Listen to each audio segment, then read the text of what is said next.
ಅವ್ವ ದಯವಿಟ್ಟು ಇವ್ರನ್ನ ವಹಿಸ್ಕೊಂಡು ಬರಬೇಡಿ. ಇವ್ರ ಬಗ್ಗೆ ನಿಮಗೆ ಗೊತ್ತಿಲ್ಲ.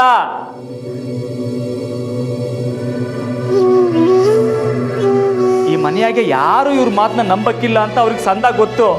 ಅದಕ್ಕೆ ಹೆಂಗಾರ ಮಾಡಿ ನಿಮ್ಮ ಮನಸ್ಸನ್ನ ಬದಲಾಯಿಸಿ ನನಗೆ ಹತ್ರ ಆಗೋಕೆ ನೋಡ್ತಾವ್ರೆ. ಅವೆಲ್ಲ ನಡೆಯಕ್ಕಿಲ್ಲ. ರಾಮ್ ಅವ್ರೆ, ಯಾಕೆ ಕೂಗಾಡ್ತಿದ್ದೀರಾ? ಮಾವ ಮನೆಗೆ ಯಾಕೆ ಬಂದಿದ್ದಾರೆ ಅಂತ ಮೊದಲು ಕೇಳಿ. ಇನ್ಯಾಕೆ ಬಂದಿರ್ತಾರೆ ನಮ್ಮವ್ರೆ? ನಮ್ಮ ತವ ಏನಾರ ಬೆಣ್ಣೆ ಮಾತಾಡಿ ಹಂಗೆ ನಮ್ಮ ಜೊತೆಗೆ ಸೇರ್ಕೊಳ್ಳೋಮ ಅಂತ ಬಂದಿರ್ತಾರೆ ಅಷ್ಟೇಯ.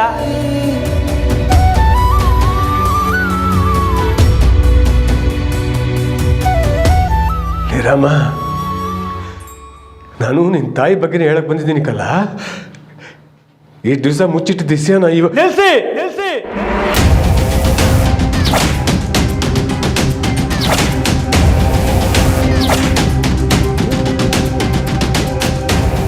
ನಾನು ಹೇಳಲಿಲ್ವ ನಮ್ಮವ್ರೆ ಬೆಣ್ಣೆ ಮಾತಾಡ್ತಾರೆ ಅಂತವ? ಅವ್ವನ ಬಗ್ಗೆ ಮಾತಾಡ್ಬಿಟ್ರೆ ನಾನು ಮನಸ್ಸು ಬದಲಾಯಿಸ್ಕೊಬಿಡ್ತೀನಿ ಅಂತ ಅನ್ಕೊಂಡವ್ರೆ. ನೋಡಿ, ಹೇಳ್ತೇವನಿ ಕೇಳ್ಕೊಳ್ಳಿ. ಇನ್ನು ಮುಂದಕ್ಕಿಂತ ಯಾವುದೇ ಇಸೆ ಮಾಡಿಕೊಂಡು ನಮ್ಮನೆ ವಸ್ತು ದಾಟು ಬರಕೋಬೇಡಿ ನೀವು.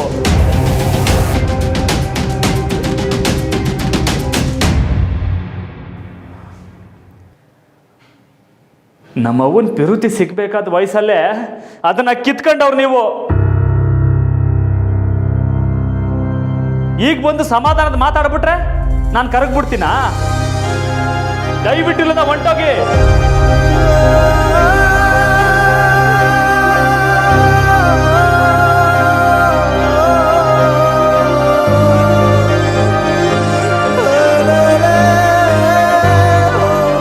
ರಾಮ, ನಾವು ಸಂದಾಕಿರ್ಬೇಕು ಅಂತ ನಿಮ್ಗೆ ದಿಟ್ಟವಾಗ್ಲೂ ಆಸೆ ಇದ್ರೆ ದಯವಿಟ್ಟು ಇಲ್ಲಿಂದ ಹೊಂಟೋಗಿ.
ನಮ್ಮರೆ ಸಾಕ ನೋಡಿ.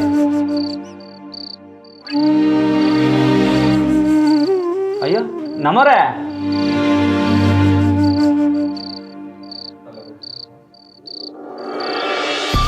ಅವ್ವ ನಮ್ಮವ್ರು ಯಾಕೆ ಕಾಪ ಮಾಡ್ಕೊಂಡು ಹೊಂಟೋಗ್ಬಿಟ್ರು? ಅವ ಕೊಡಿ ಸೊಪ್ಪು, ನಾನು ಬಿಡಿಸ್ತೀನಿ. ಪರವಾಗಿಲ್ಲ, ನಾನು ಮಾಡ್ತೀನಿ. ಅವ್ವ ನಿಮಗೂ ನನ್ನ ಮೇಲೆ ಕೋಪನಾ?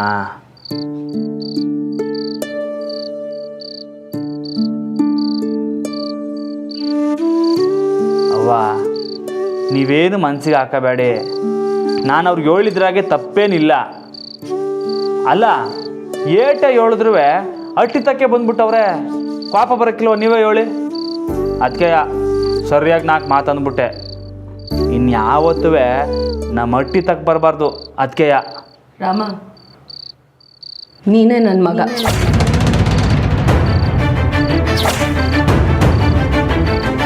ನಾನೇ ನಿನ್ನ ತಾಯಿ.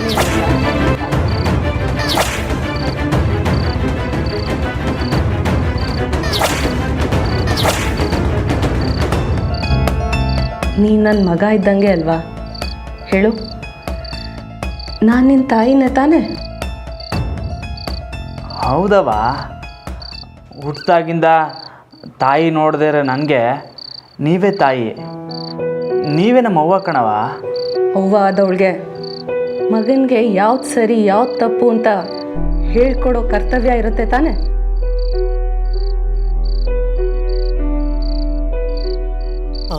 ನೀನು ಅಪ್ಪಣ್ಣ ಅವ್ರ ಹತ್ರ ಹಾಗೆ ನಡ್ಕೊಂಡಿದ್ದು ಖಂಡಿತ ತಪ್ಪು ರಾಮ.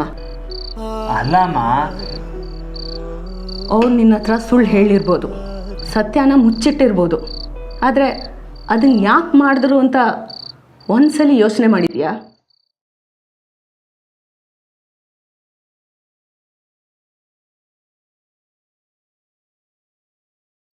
ಅವ್ರು ಇಲ್ಲಿವರೆಗೂ ಬಂದು ನಿನ್ನ ಹತ್ರ ಕ್ಷಮೆ ಕೇಳ್ತಾ ಇದ್ದಾರೆ ಅಂದರೆ ಅವ್ರ ತಪ್ಪಿನ ಅರಿವು ಅವ್ರಿಗಾಗಿದೆ ಅಂತ ತಾನೆ. ನೋಡು ರಮ, ನಮ್ಮ ಸುತ್ತಮುತ್ತ ಇರೋ ಜನದ ಮುಖದಲ್ಲಿ ನಗು ಇಲ್ಲ ಅಂದರೆ ನಾವು ಬದುಕಿದ್ದು ಪ್ರಯೋಜನ ಇಲ್ಲ.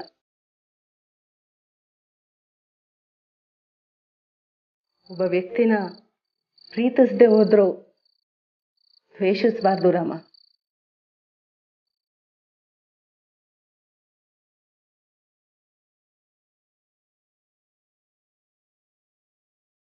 ನಿನ್ನ ಮನಸ್ಸನ್ನ ನೋಯಿಸ್ಬೇಕು ಅಂತ ಇದನ್ನೆಲ್ಲ ಹೇಳಲಿಲ್ಲ ಕಣೋ, ನೀನು ಅರ್ಥ ಮಾಡ್ಕೋತೀಯ ಅಂತ ಹೇಳ್ತಾ ಇದ್ದೀನಿ. ನಾನು ಹೇಳೋದ್ರಲ್ಲಿ ಏನಾದರೂ ತಪ್ಪಿದ್ರೆ ನನ್ನ ಕ್ಷಮಿಸ್ಬಿಡು ರಾಮ.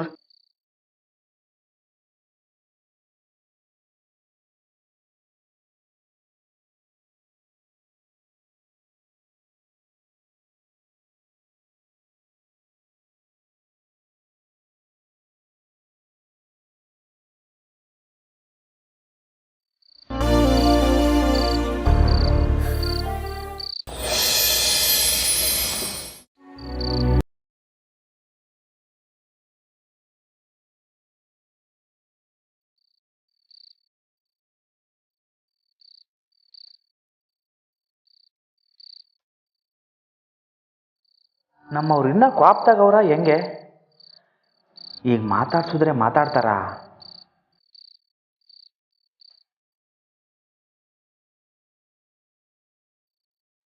ಆಗಲೇ ರಾಮವ್ರು ಮಾತಾಡ್ಸೋಕೆ ಬಂದಾಗ ಮಾತಾಡದೆ ಕೋಪ ಮಾಡ್ಕೊಂಡು ಹೊರಟೋದೆ. ಈಗ ರಾಮವ್ರನ್ನ ಮಾತಾಡ್ಸಿದ್ರೆ ಅವ್ರು ಮಾತಾಡ್ತಾರ ಅಥವಾ ಕೋಪ ಮಾಡ್ಕೋತಾರ?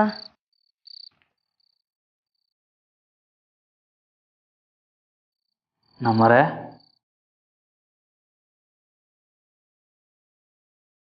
ಕ್ವಾಪನಾ?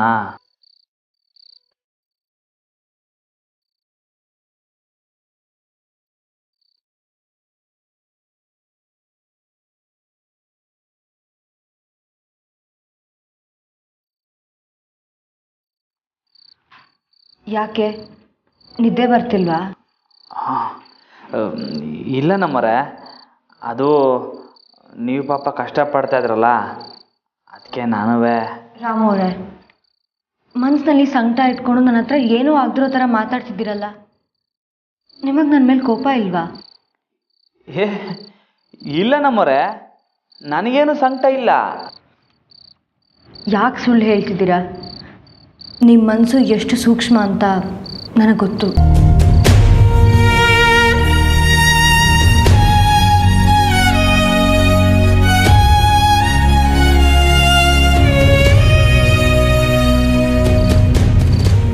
ಅಮ್ಮ ಹೇಳಿದ್ದು ನನಗೂ ಸರಿ ಅನ್ನಿಸ್ತು ರಾಮವ್ರೆ. ನೀವು ಮಾವನ ಹತ್ರ ಹಾಗೆ ಮಾತಾಡಬಾರ್ದಿತ್ತು.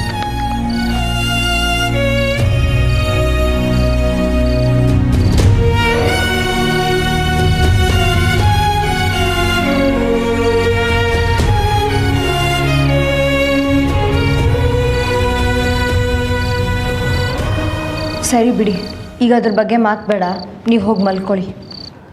ನೀವು ಕೆಲಸ ಇದೆಯಲ್ಲ.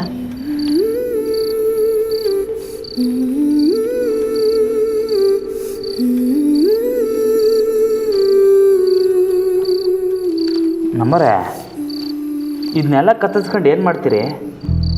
ಇದೆಲ್ಲ ಪರೀಕ್ಷೆಗೆ ಇಂಪಾರ್ಟೆಂಟ್ ಆರ್ಟಿಕಲ್ಸ್ ರಾಮವ್ರೆ.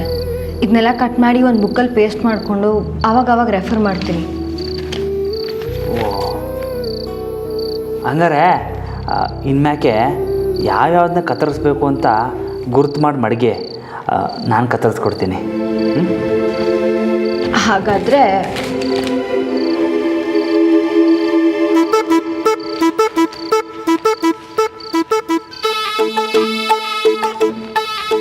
ನೀವು ಓದ್ಕೊಳ್ಳಿ, ನಾನು ಅಲ್ಲಿ ಕತ್ತರಿಸ್ಕೊಡ್ತೀನಿ. ಕೊಡಿ.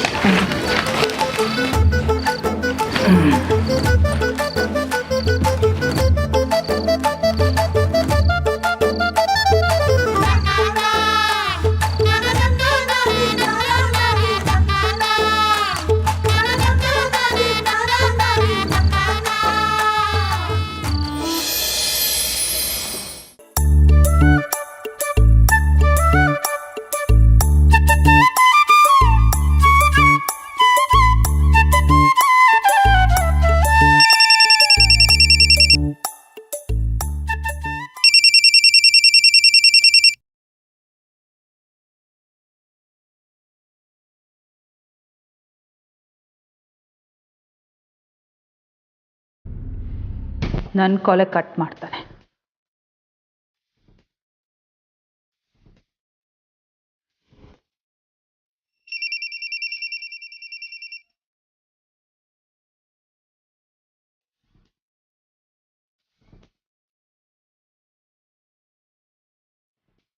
ಹಲೋ,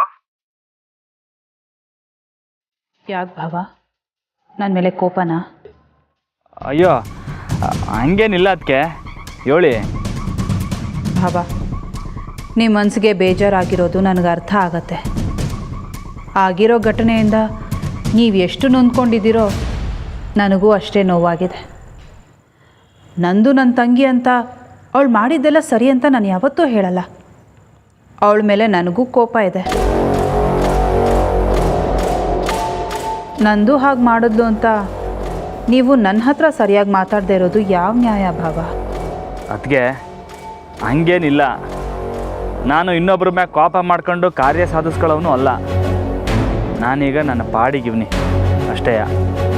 ಸರಿ ಭಾವ, ಈಗ ನಾನು ಫೋನ್ ಮಾಡಿದ್ದು ಮಹಿಮನ ಕರ್ಕೊಂಡು ಬಂದಿಲ್ಲಿ ಬಿಡ್ತೀರಾ ಅಂತ ಕೇಳೋದಕ್ಕೆ.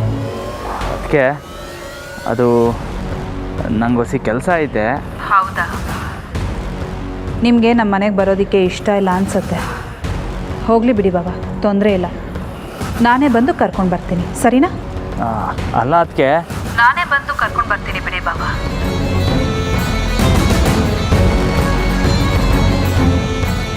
ಕಾದಂಬರಿ ಅವರ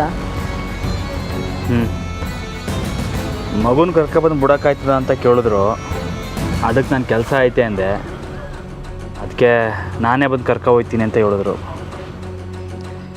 ನೀವು ಅದ್ರ ಬಗ್ಗೆ ತಲೆ ಕೆಡ್ಸ್ಕೊಬೇಡಿ ರಾಮವ್ರೆ, ನಾನು ನೋಡ್ಕೋತೀನಿ. ಅವ್ರು ಬರಲಿ, ಆಮೇಲೆ ನೋಡ್ಕೊಳ್ಳೋಣ. ಸರಿ, ಬನ್ನಿ.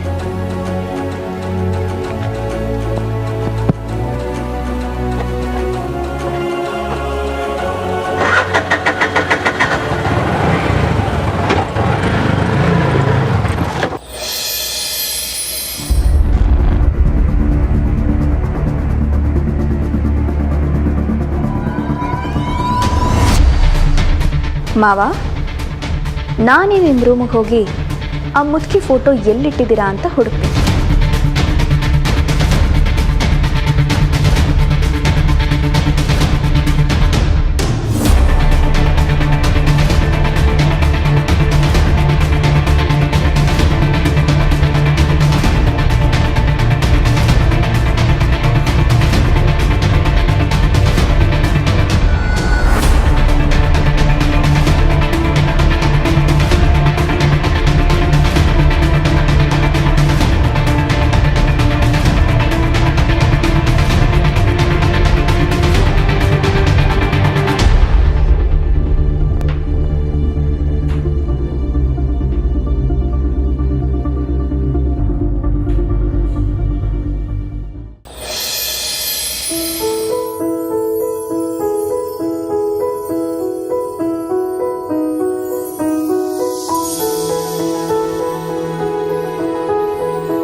ಭಾವ ವಾಪಸ್ ಬಂದ್ಬಿಟ್ರಾ? ಅಯ್ಯೋ, ಈಗೇನು ಮಾಡೋದು?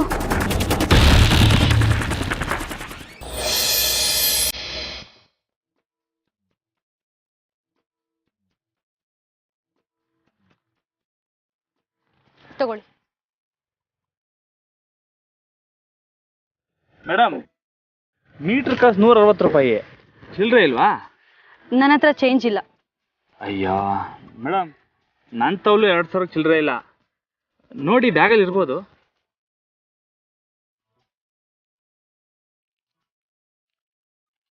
ನನ್ನ ಹತ್ರ 150 ಇದೆ. ಪರವಾಗಿಲ್ಲ ಬಿಡಿ, ಮುಂದಿನ ಕಿತ್ತ ಯಾವಾಗ ಅನ್ಕೊಂಡೆ, ನಿಮ್ಮ ನೋಡ್ದಾಗ್ಲೇ ಅನ್ಕೊಂಡೆ. ಹುಡುಗಿರ್ನ ನೋಡಿದ್ರೆ ಸಾಕು, ಹಲ್ಕಿಸ್ಕೊಂಡು ಎಲ್ಲರೂ ದಾನಶೂರ ಆಗೋಗ್ಬಿಡ್ತೀರಾ ಅಲ್ವಾ? ಏನ್ ನಿನ್ನ ಹೆಸರು? ಕರ್ಣನಾ? ಮೇಡಮ್, ಅಲ್ಲ, ಆಟೋದವ್ರ ಬಗ್ಗೆ ನನಗೆ ಗೊತ್ತಿಲ್ವಾ? ಒಂಚೂರು ಟೈಮ್ ಸಿಕ್ಕಿದ್ರೆ ಸಾಕು, ಹೇಗಪ್ಪ ದುಡ್ಡು ಹೊಡಿಯೋದು ಅಂತ ಕಾಯ್ತಿರ್ತೀರಾ. 1 ರೂಪಾಯಿ ಕಡಿಮೆ ಇದ್ರೂ ತಗೊಳ್ದೇ ಇರೋ ನೀವು ಈಗ 10 ರೂಪಾಯಿ ಕಡಿಮೆ ಇದ್ರೂ ತಗೋತೀನಿ ಅಂತ ಹೇಳ್ತಿದ್ದೀರಲ್ಲ, ಇದಕ್ಕೇನ್ರಿ ಅರ್ಥ? ನೀವು ಏನ್ ಅನ್ಕೊಂಡಿದ್ದೀರಾ? ಮೇಡಮ್ ನಿಲ್ಸಿ ಒಂದು ನಿಮಿಷ. ಒಂದು ಹುಡುಗಿ ಸ್ವಲ್ಪ ನೋಡೋಕೆ ಚೆನ್ನಾಗಿದ್ರೆ ಸಾಕು, ನಿಧಾನಕ್ಕೆ ಮಾತಾಡೋಕೆ ಟ್ರೈ ಮಾಡೋದು, ಕಾಳಜಿ ತೋರಿಸೋ ಥರ ಆ್ಯಕ್ಟ್ ಮಾಡೋದು. ಬಿಡ್ಲಿಕ್ಕೆ ಬಂದರೆ ಆಟೋ ಸೈಡಿಗೆ ಹಾಕಿ ವಾಟರ್ ಬಾಟಲ್ ಕೊಡೋದು, ಸವಾರಿ ಆದಮೇಲೆ ರಿಯಾಯಿತಿ ಕೊಡೋದು. ಎಷ್ಟು ಜನ ನೋಡಿಲ್ಲ. ಸಾಕು, ನಿಲ್ಸಿ.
ಇಷ್ಟು ದಿನ ನಾನು ಯಾವಳು ಪಾರ್ವತಿ ಅಂತ ಅನ್ಕೊಂಡಿದ್ನಲ್ಲ,